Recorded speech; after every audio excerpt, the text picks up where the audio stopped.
In this video, I will show you how to create a DeepSeek account on your mobile phone. Open your app and you will see the login page. You can choose to log in using your Google account or Apple account if you are on iOS. In this example, I will use my email to sign up. Tap on the sign up hyperlink. Go ahead and input your email here.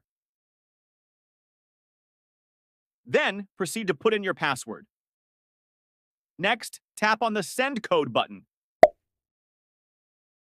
A 6-digit number will be sent to your email. You will need to complete a CAPTCHA. Go to your email and check your main folder and also the spam folder if you don't see it. Once you have the code, come back to the DeepSeek app and input the code into this box.